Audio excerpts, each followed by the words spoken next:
나를 좋아하느냐라고 묻지 않으시고 나를 사랑하느냐라고 물으시는데 그 사랑의 정도가 어느 정도냐 하는 것을 본문을 통해서 한번 생각해 보고자 합니다. 그래서 오늘 본문을 통해서 우리가 함께 할 제목은 이것도 한번 따라해 볼까요? 예수가 잡고 싶은 물고기. 예수님이 과연 물고기를 잡고 싶으셨을까요? 아니면은 물고기에 관심이 없으셨을까요? 어떻게 생각하세요? 예수님은 물고기 잡고 싶은 일에 최선을 다하셨습니까? 아니면은 물고기 잡는 일에는 전혀 관심이 없으셨습니까? 네, 관심이 없다고 얘기를 하십니다. 그런데 오늘 물고기를 잡게 하시고 또 예수님이 잡고 싶은 물고기가 따로 있었다라고 하는 것을 오늘 알 수가 있습니다. 제자들은 오늘 디베라 호수라고 얘기하고 있는데 디베라 호수는 갈릴리 호수의 또 다른 명칭입니다.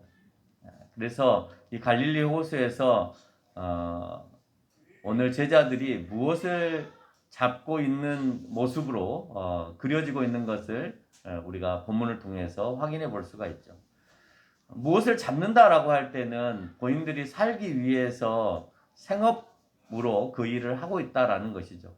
오늘 예수님도 호수에 나가 계시는데 그러면 호수에 나간 예수님도 역시 제자들처럼 물고기를 잡고 싶으셔서 호수에 나가셨을까요?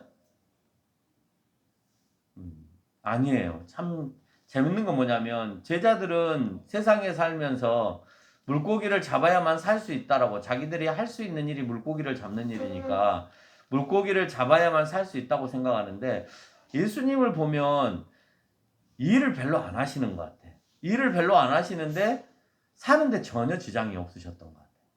뭐 굶어서 힘드셨더라, 굶어서 돌아가실 뻔하였더라 이런 내용은 없는 것 같아요. 그렇다고 해서 그러면 어떤 생업을 하셨냐? 그건 아니에요. 모르겠어요.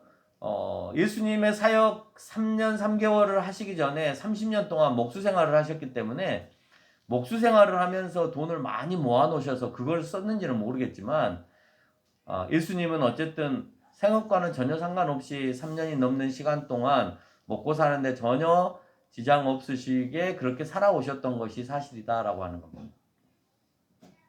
여러분 예수님의 제자들 중에서 특별히 예수님의 측근 제자들이 또 있었습니다. 예수님의 측근 3인방이라고도 얘기를 하는데요.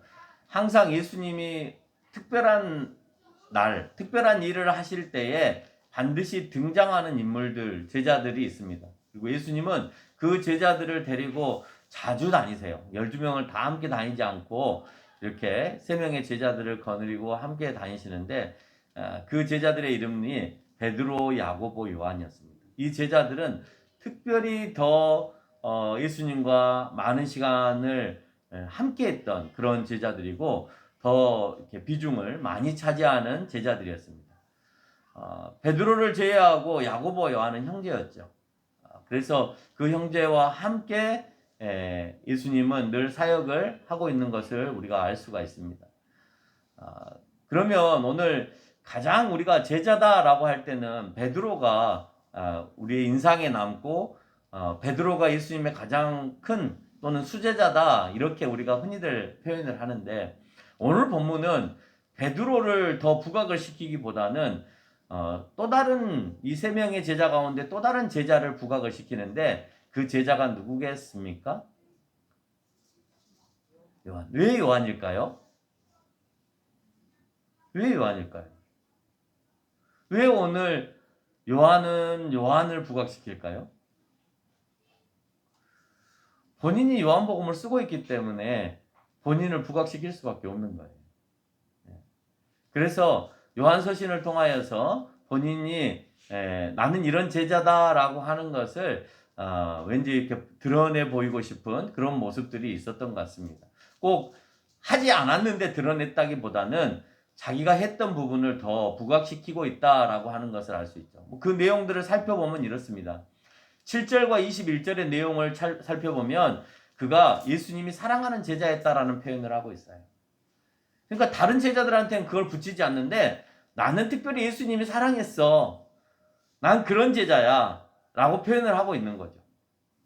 베드로는 계속 말만 하고 따라다니는 제자였다면 20절에서 보니까 나는 예수님이 나를 따르라 할 때 나는 따랐어 라고 표현하고 있어요. 베드로는 계속 묻죠. 누가 더 사랑하느냐? 너 양을 쳐라, 양을 먹여라. 그러는데 가만히 있어요. 네, 알겠습니다, 주님. 나를 따르라 하는데도 가만히 있습니다.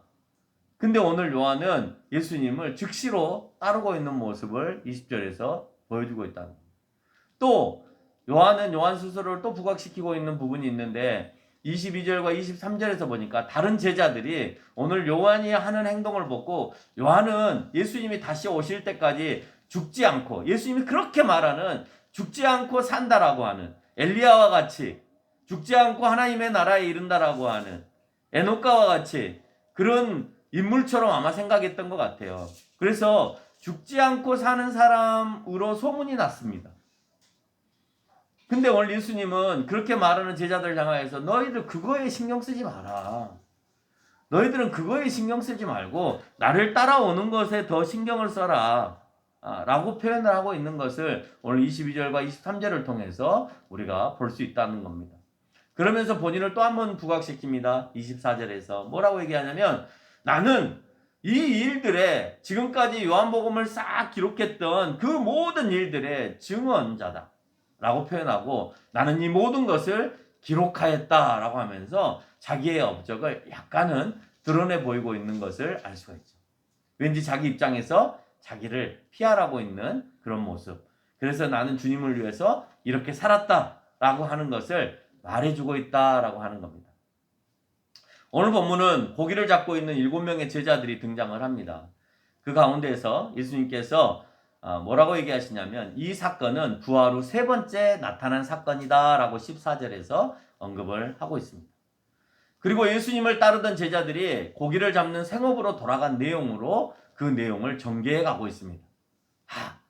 예수님을 따라다녔고 그리고 예수님이 십자가의 사건을 통하여서 죽으셨고 그래서 고향으로 돌아갔고 고향으로 돌아간 그 제자들을 예수님은 또 찾아오셨고 오늘은 3번째 만나는 그 사건 가운데에 등장하는 내용이다 라고 얘기를 하고 있는데 역시 제자들은 고기를 잡는 일에 최선을 다하고 있다. 아무래도 집에만 숨어서 발발 떨고 있다가 좀 담대함이 생겼는지 아니면 이제 먹고 살 것을 걱정했는지 고기 잡는 일로 이제 나서고 있다는 거예요. 두 번째 사건만 통해서도 보면 그냥 집에 꽁꽁 숨어가지고 제자들끼리 모여서 이제 어찌할꼬라고 아마 생각하고 살았던 것 같아요. 그런데 이제 오늘은 본격적으로 제자들이 아주 일심하여서 7명이나 되는 제자들이 모여가지고 고기를 잡는 그 생업에 종사하고 있는 것을 볼 수가 있습니다. 얼마나 열심히 고기를 잡았으면 3절에서 보니까 밤이 새도록 아무것도 잡지 못하였다라고 표현하고 있습니다. 열심히 잡았던 것 같습니다. 그런데 그걸 잡아야 되는 것이 목적인데 한 마리도 못 잡았으니까 밤이 새도록 아마 잡았던 것 같습니다. 왜? 아침이 되면 이제 고기들은 활발하게 움직이거든요. 저녁에는 고기들이 이제 둔해지니까 고기들을 아직까지 찾지 못한 상태다라고 하는 것을 오늘 본문은 넌지시 던져주고 있는 것을 볼 수가 있습니다. 4절에 그들이 들어올 때 예수님께서 그들을 맞이하면서 바닷가에 오늘 예수님께서 서 계십니다. 그리고 8절을 보니까 한 50칸쯤 되는 거리쯤 우리 지금의 미터법으로 계산하면 91m 정도 되는 거리에 있을 때 예수님이 그들을 향하여서 얘들아 너희가 얘들아 너희에게 고기가 있느냐? 라고 물어보고 계십니다. 고기 잡아왔냐? 라고 이제 묻고 있는 거예요. 그렇게 물으니까 제자들이 뭐라고 얘기합니까? 잡았습니까? 못 잡았습니까? 못 잡았죠. 그러니까 없다라고 얘기합니다. 그러니까 예수님께서 고기를 잡고 싶어하는 그들을 향하여서 그러면 배 오른편으로 한번 던져봐라 라고 했더니 물고기를 잡았습니다. 그렇게 물고기를 잡는 기술이 탁월한 어부 출신의 그 7명의 제자들은 한 마리도 잡지 못했는데 전혀 어부의 경험이 없는 예수님께서 말 한마디 하셨는데 그 말 한마디로 오른쪽 배편에다가 그물을 던졌는데 고기를 잡았습니다. 베드로 물고기가 꽤 큰 것 같아요. 베드로가 잡았다는 그 물고기를 지금 갈릴리 호수에서는 베드로 물고기라고 부르는데 그 물고기가 크기가 좀 큽니다. 근데 오늘 본문의 11절에 보니까 그 그물에 걸린 물고기 양을 153마리다라고 표현하고 있습니다.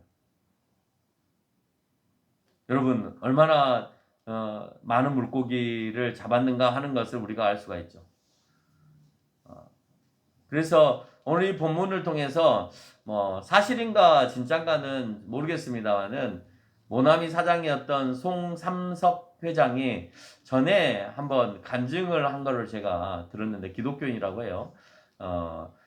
간증을 한 거를 들었는데 지금 떠돌아다니는 인터넷상의 내용은 조금 다르게 표현을 하고 있습니다. 물론 이 요소도 담겨져 있지만 이럴 것이다 라고 하는 것의 한 사례로 얘기하고 다른 얘기들도 하고 있습니다. 모나미 볼펜을 보면 모나미라고 영어로 적어지고 153이라고 찍혀 있습니다. 그리고 이 볼펜이 우리나라에서 아직까지도 제일 많이 팔리는 볼펜입니다. 왜 많이 팔리냐면 모나미 볼펜이 나오기 전에는 대부분 우리나라에서는 어떤 펜을 사용했냐면 잉크를 담아서 사용하는 만년필을 많이 사용을 했었습니다. 그래서 당시에 만년필을 사용하는 사람들은 있는 사람들이었습니다. 근데 이것을 잉크를 가지고 다니지 않아도 사용할 수 있고 오래 쓸 수 있는 볼펜을 만들어야 되겠다라고 생각을 해서 이 송삼석 회장이 이제 우리나라 최초로 이제 볼펜의 개념을 도입을 해서 만들었는데 이게 대박이 났습니다. 근데 대박이 어느 정도까지 났냐? 지금까지 났습니다. 60년대에 만들어진 이 볼펜이 지금까지 났으니 한 60년 이상을 장수한 볼펜. 지금도 집에 누구나 이 모나미 볼펜 한 자루 정도는 다 가지고 있을 정도로, 또 모든 볼펜 회사들이 이것과 유사한 볼펜들을 만들 정도로 또 중국이나 이런 나라에 가도 이 모나미 볼펜의 인기가 굉장히 높습니다. 근데 이 모나미라고 하는 이 글자가 이 몬이라고 쓰여진 영어처럼 보여지지만 사실은 이걸 프랑스에서 가져왔다 그래요. 몬이라고 하는 이 단어가 원래 몽이랍니다. 이 몽이 나라는 뜻을 가지고 있답니다. 그리고 뒤에 나와 있는 몽아미라라고 하는 이 몽아미라라고 하는 이 뜻이 나의 친구라라는 뜻이에요. 그러니까 몽은 나인데 아미라라는 뜻이 나의라는 친구라는 뜻을 가지고 있어요. 그래서 이 프랑스어에서 유래가 되어진 단어를 우리나라 말로 그냥 모나미라고 표현을 했답니다. 베드로가 물고기를 잡아서 그물을 쳐가지고 물고기를 잡은 것만큼이나 오늘 모나미는 물론 아이디어가 좋아서도 있겠지만 본인이 거기에다가 153이라고 하는 숫자를 새겨서 이만큼 나도 잡고 싶다라고 하는 의도를 새긴 다음에 듣기로는 기도원에서 기도 가운데에서 이걸 얻었다라고 이렇게 표현을 하고 있습니다.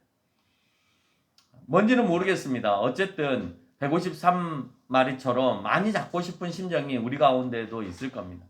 더 중요한 것은 그 기업이 대대로 흘러내려오면서 기독교 정신으로 또 기독교인들의 생각을 가지고 세상 가운데서 잡는 것으로 끝나는 것이 아니라 많은 사람들을 또 치고 먹이는 일에 만약에 모나미가 더 많이 헌신적으로 소문이 나는 사회적 기업이었으면 더 좋았을 텐데 그런 부분들은 좀 아쉽다라는 생각들을 하게 됩니다.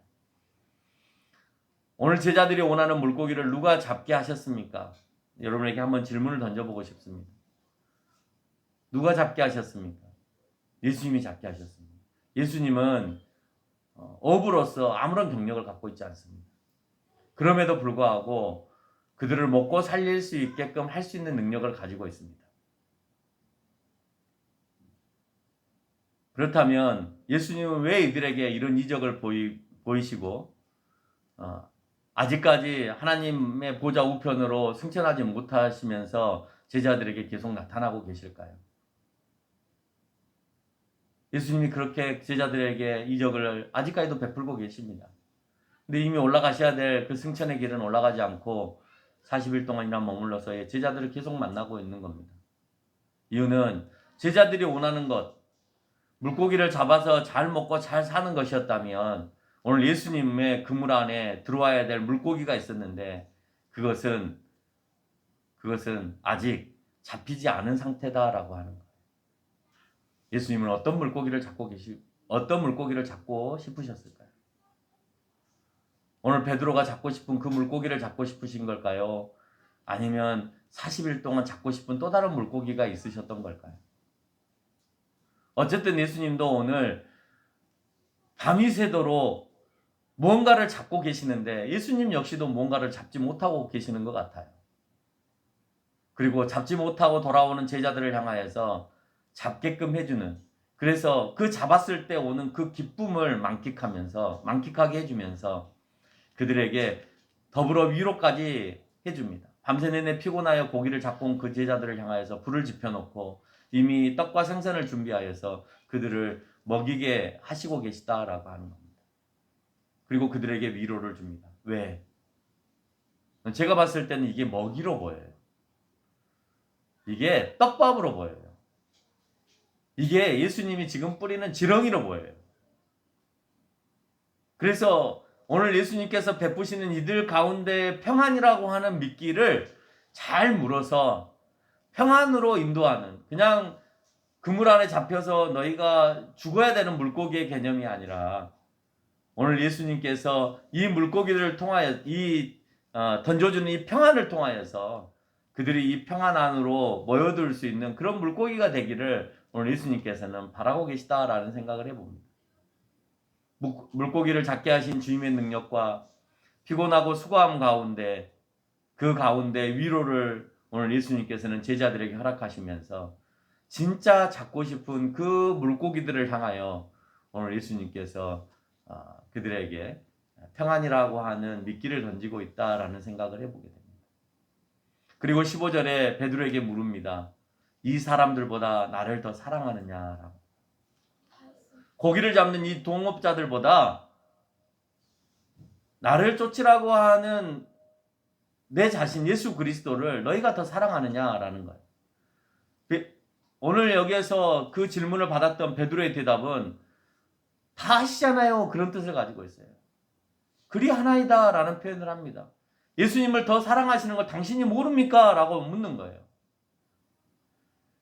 그런데 오늘 예수님께서 3번이나 계속해서 베드로에게 묻는 것은 그 사랑이라고 하는 것이 저 사람보다 나를 조금 더 좋아하는 개념의 사랑이 아니라 주님을 위해서 살 수 있냐는 사랑을 묻고 있는 거예요. 어떤 사람은 이것을 헬라어로 사랑의 개념이 3가지인데 이 3가지 가운데에서 아가페적 사랑을 가지고 있다라고, 이런 사랑을 요구하신다라고 표현하기도 합니다. 그래서 그게 에로스적인 사랑이냐 필로스적인 사랑이냐라는 것을 구분하여서 설명을 하는데, 사실은 헬라어에서는 이것을 혼용해서 사용하는 경우들도 많이 있기 때문에 꼭 아가페는 정말 자기의 전심을 다해서 하는 사랑, 필로스는 우정적인 사랑, 에로스는 육체적인 정욕적인 사랑, 이렇게만 표현하기는 어렵다라고 하는 거예요.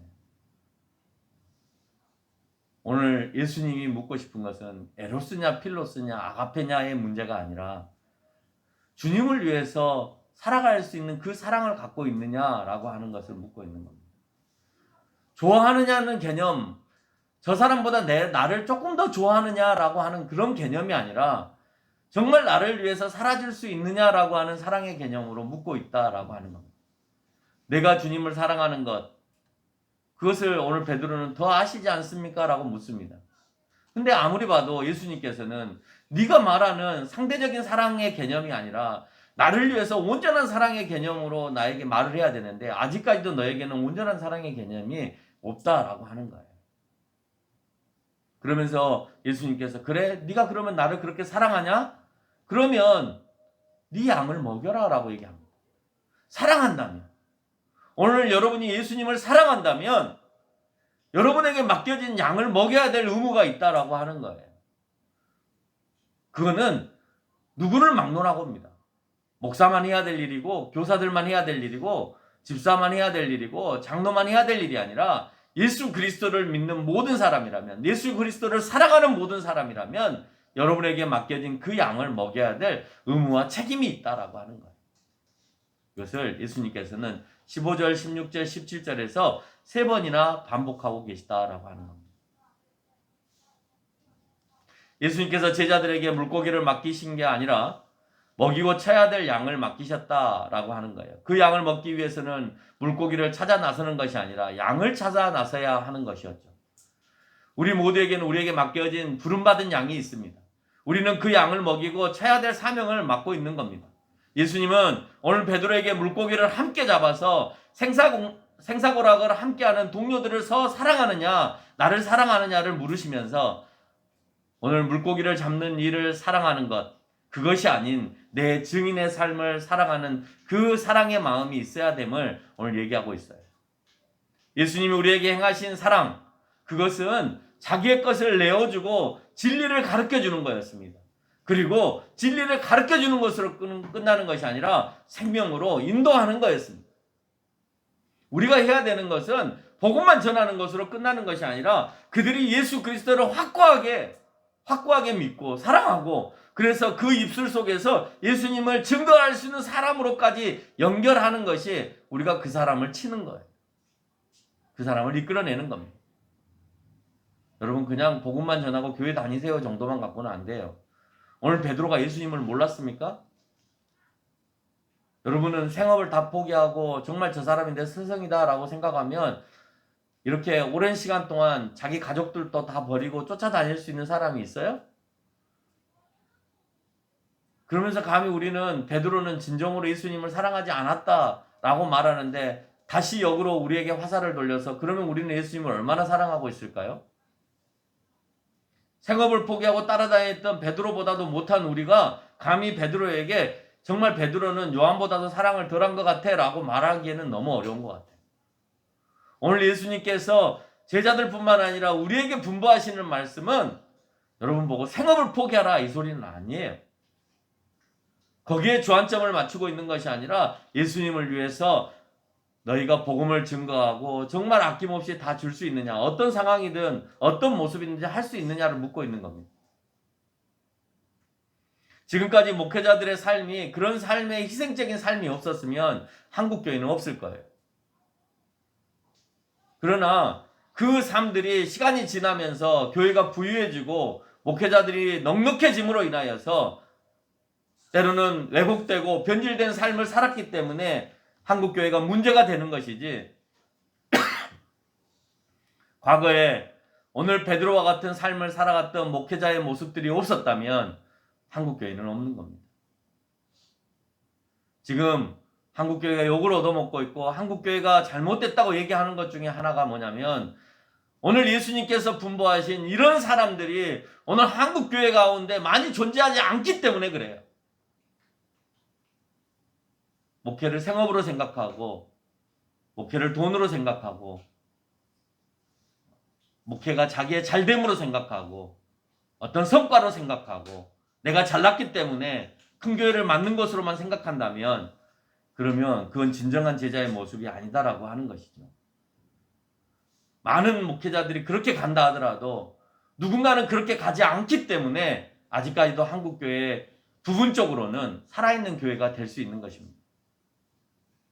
며칠 전에 시골에 있는 친구에게 연락을 받았습니다. 공무원 생활을 하는 친구인데 이 친구가 이제 그 동네 이제 그 도시에 이제 기획을 맡아서 하는 친구입니다. 근데 이제 중요한 것은 뭐 방송국과 그 동네가 이제 연결이 되어서 촬영을 하기로 계획을 했다고 그래요. 근데 뭐가 이제 엉켜서 촬영이 잘 안 됐습니다. 근데 중요한 거는 거기 안에 결부되어 있는 돈의 문제였습니다. 촬영에 들어가는 경비 뭐 이런 것들이었습니다. 그러면서 저에게 기도를 해달라는 겁니다. 이게 될 수 있도록. 아마 그 기도 부탁을 하기 위해서 이제 제가 이제 전화를 그 전에 했었는데 전화를 안 받았고 나중에 저한테 전화가 걸려왔는데 이걸 이제 부탁하기 위해서 전화를 한 것 같았습니다.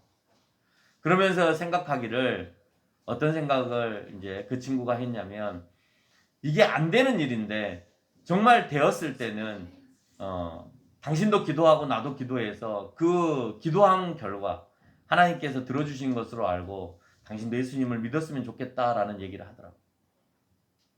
만약에 그 친구를 전도하기 위한 목적으로 나한테 기도 부탁을 한다면 내가 얼마든지 기도해 줄 수 있다. 그러나 네가 공무원으로서 성과를 드러내기 위해서 기도해달라 그러면 내가 어떻게 기도해야 될지 잘 모르겠다 그랬습니다. 근데 네가 그 친구를 전도하고 그 PD를 전도하고 싶고 또 그 PD가 또 불교인이라고 했다 그러더라고요. 근데 이제 이게 성사가 안 되면 한 7천만 원 정도가 날아가 버리는 상황에 놓여 있었습니다. 그래서 이제 제가 그 기획을 하는 데 있어서 몇 가지 코치를 해주고 어떻게 했으면 좋겠다라고 이제 코치를 해주고 그래서 기획안을 다시 올렸으면 좋겠다라고 얘기를 하고 더 중요한 것은 네가 전도를 위해서 최선을 위해서 이거는 이 기획안이 통과되는 것을 가지고 노력을 할 것이 아니라 전도를 하는데 목적을 갖고 한번 다시 생각의 전환을 가져봐라 라고 얘기를 했습니다. 결재권자가 부군수에게 있답니다. 그러면 네가 지금은 PD를 향하여서 기도할 것이 아니라 이 프로그램을 위해서 기도할 것이 아니라 진짜 중요한 것은 저 친구가 전도되기 위해서는 오늘 부군수의 마음이 움직여져야 되는데 부군수의 마음이 움직여질 정도로 네가 부군수에게 뭔가 희생할 수 있는 마음이 있어야 된다. 그래야 그 부군수의 마음도 흔들린다라고 얘기를 했습니다. 필요하면 우리가 전도할 때 뭐 전도용품도 사용하고 선물도 주고 뭐 하듯이 내가 부군수의 마음을 움직일 수 있는 저 사람의 마음을 감동시킬 수 있는 것이 무엇인가를 한번 찾아봐라. 그랬더니 그 답을 찾아보겠다고 지금 얘기를 했고 그걸 놓고 지금 같이 기도를 하고 있습니다. 그러면 우리가 생각할 때는 어떤 기획이나 아니면은 어떤 일이 잘 되기만을 원할 수 있습니다. 그런데 복음의 전도로 다시 생각을 바꿔서 생각을 하면 새로운 각도로 다른 일들을 해볼 수 있다라고 하는 거예요. 우리가 기획을 통해서 어떤 일을 잘해서 내가 성과를 드러내야 되겠다라고만 생각한다면 그러면 많은 것들이 엉키고 사업적 전략으로만 가야 됩니다.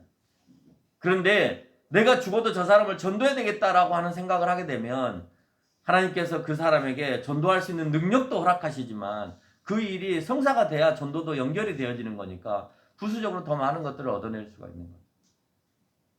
그렇다 하더라도 물론 안 될 수도 있습니다.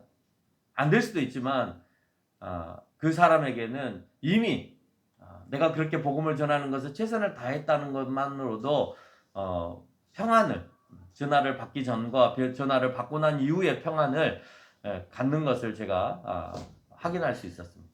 그래서 기도했습니다. 그리고 얘기했습니다. 그 친구가 만약에 우리가 기도를 해서 하나님께서 응답을 하셔서 그 부군수의 마음을 바꾸고 그래서 그 일이 성사가 돼서 그 PD가 그래 이건 하나님의 일이야. 그러니까 당신이 말한 것처럼 내가 예수님을 믿겠어 라고 한다면 우리 교회로 보내라고 그랬습니다. 그 모든 계획을 내가 짜줬으니까 우리 교회로 보내서 함께 내가 신앙생활을 할 수 있게끔 해주라. 그러면 내가 기도하마.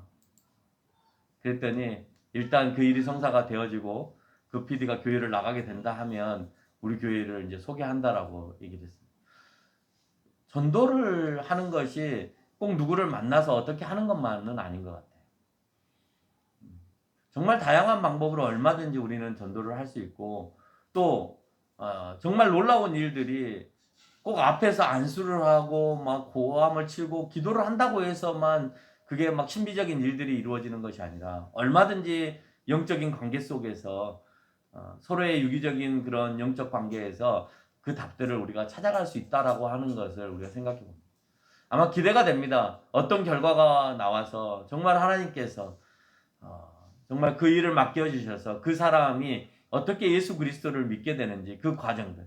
그리고 이 친구는 제가 오랜 시간 동안 기도해서 제가 고등학교 다닐 때부터 기도를 해서 결혼하고 난 이후에 그 친구네 집에 아이들을 데리고 수련회를 갔는데 수련회를 간 그날 이제 그 동네 교회에 이제 보내면서 완전히 이제 변화되는 성도로 바뀌었습니다. 물론 학창 시절에도 저와 같이 신앙생활을 했지만 그때는 이제 사람 보러 가는 이제 그런 신앙이었고 어쩔 수 없이 우리 집에서 밥 먹고 잠자야 되니까 뭐 내가 주일날 교회 가자 그러면 안 갈 수는 없고 그래서 이제 따라 나섰던 그 정도의 신앙이었는데 결혼하고 난 다음에 이제 그 친구네 집에 가서 이렇게 생활 수련회를 하고 그 교회 그 동네 교회하고 이렇게 연결을 시키면서 정말 열심히 있는 신앙생활로 연결되어지는 것을 보았습니다.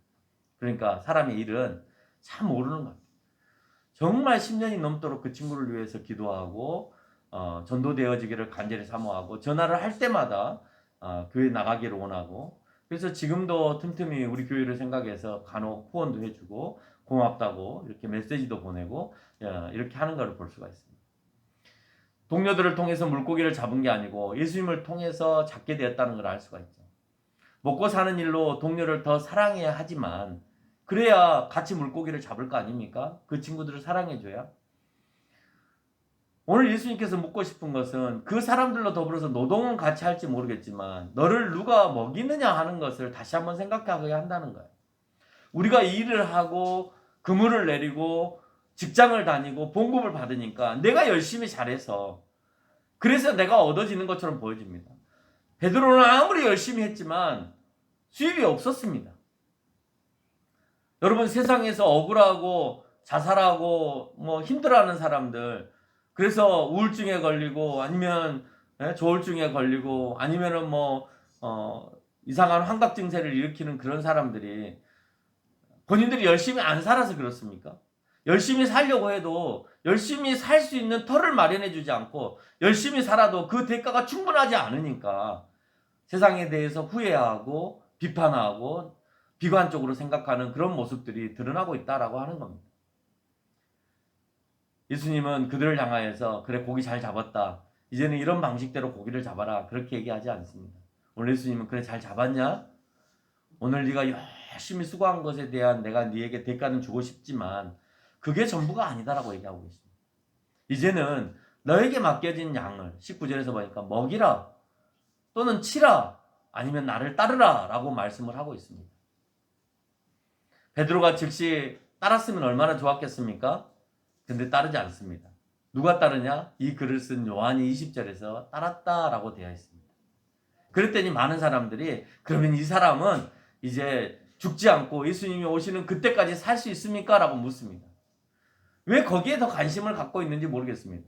영원히 사는 게 관심을 갖는다면 그럼 예수님이 분부하신 대로 살면 될 텐데 예수님이 분부하신 대로 살아가는 저 제자를 향하여서는 그러면 영원히 삽니까? 라고 하는 그런 질문을 던지면서 본인들은 정작 그 길을 나서려고 하지 않다라고 하는 거죠. 그래서 그랬을까요? 요한은 20절에서 자기를 예수님께서 사랑하는 그 제자라고 표현하고 있습니다. 한 번이 아니라 앞에서도 얘기한 것처럼 3번이나 언급을 하고 있습니다. 요한복음 13장 23절에서도 언급하고 있고 19장 26절에서도 언급하고 21장 7절에서도 다시 한번 언급을 합니다. 예수님께 사랑받은 제자. 오늘 예수님께서 베드로에게 묻습니다. 네가 나를 더 사랑하느냐? 근데 오늘 요한은 성경에서 본인을 뭐라고 표현하느냐? 예수님께 사랑받은 제자라고 표현하고 있습니다. 그 사랑받은 제자의 모습은 뭐였냐? 나를 따르라라고 할 때 네 하고 따라갔던 제자의 모습이었다는 거예요. 오늘 요한이 여러분들에게 말해주고 싶은 것은 예수님의 복음을 증거하기 위해서 예수님의 증인된 삶을 살기 위해서 누구에게든지 따라오라라고 말씀하고 있습니다. 그거는 제자들에게만 얘기하는 것이 아니라 우리에게도 요구하고 있습니다. 그래서 그 삶을 살기 위해서 때로는 목사들이 자기의 모든 삶을 다 내려놓고 자기가 가야 될 그 길들을 내려놓고 그게 배고픈 길이든 아니면 넉넉한 길이든 그게 어떤 길이든지 간에 네 하고 그 길을 따라가고 있다라고 하는 겁니다. 아직도 그런 사람들이 있기 때문에 복음은 증거되어져 가고 있고 교회는 세워져 가고 있는 것입니다. 그러면서 오늘 예수님께서는 그래 그렇게 하는 그 사람들이 바로 내가 사랑하는 제자들이다 라고 표현해 주고 있는 거예요. 오늘도 여러분은 예수님으로부터 나를 더 사랑하느냐라는 질문을 받습니까? 너는 내 사랑하는 제자다라는 말을 들으십니까? 여러분은 오늘 예수님이 찾아오셔서 뭐라고 질문하실 것 같아요? 아직도 나를 더 사랑하느냐라는 질문을 하실 것 같아요? 아니면 내가 사랑하는 제자다라는 질문을 아니면 말씀을 하실 것 같아요? 오늘 이 사랑하는 제자에게 예수님께서는 이미 십자가에 못 박히실 때 자기의 사랑하는 어머니를 이미 부탁할 정도로 세상에서도 믿을 만한 그런 제자의 모습이었다는 것을 우리는 알 수 있습니다. 결론을 맺겠습니다. 오늘 예수님께서 승천하지 못하시고 40일 동안 제자들에게 10번 나타나셔서 하신 말씀은 내 제자가 되어주는 거고 예수님의 그물에 들어와야 될 물고기가 되어주는 거였습니다. 오늘 예수님에게 그 물고기가 아직 없는 거였어요. 오늘 요한이 처음으로 예수님의 물고기가 되어서 따라가는 모습을 보여줌으로 인하여서 이제 예수님이 쳐놓은 그 그물 안에 나도 이제 그 물고기가 들어왔다라고 하는 것을 보여주고 있는 본문이다라고 볼 수가 있는 겁니다. 오랫동안 사는 것을 물고기를 잡아야 할 수 있다라고 생각합니다. 그것이 우리의 생각일 수 있습니다. 그래서 우리는 그 물고기의 열심을 다해서 살아간다는 거예요. 그러나 오늘 예수님은 그 물고기가 중요한 게 아니라 네 양이 더 중요하다라고 설명하고 있습니다. 오늘 여러분에게 예수님께서 바라시는 것은 예수님을 증거하는 제자가 되어주기를 원하고 있습니다. 사랑하느냐가 아니라 내가 너를 사랑한다라는 말을 우리가 들어야 될 때다라는 거죠. 무엇을 하셔도 상관은 없습니다. 어떤 일에 종사해도 상관없습니다. 그 모든 일이 복음을 증거하고 예수 그리스도를 드러내고 그들을 하나님 나라로 인도하는 일을 내가 감당해야 된다라고 하는 사실, 그 일을 위해서 사실 우리는 이 땅에 태어났다라고 하는 것을 기억해야 된다는 겁니다. 베드로에게 나타난 예수님은 그때만의 예수님이 아닙니다. 그때만 계셨던 분이 아니에요. 지금 우리의 예수님이고 나의 예수님이다라는 사실을 기억한다면 오늘 베드로에게 나타난 그 이적이 나에게 일어나지 아니하라는 법이 없고 오늘 베드로에게 던졌던 그 질문을 오늘 예수님께서 나에게 안 하신다라고 하는 법도 없습니다. 마찬가지로 그때 제자들은 그렇게 했어야 됐다면 오늘 예수 그리스도를 믿는 사람은 안 해도 되는 것이 아니라 모두가 다 그렇게 해야 된다는 사실을 기억하면서 살아가는 저와 여러분이 되시기를 바랍니다.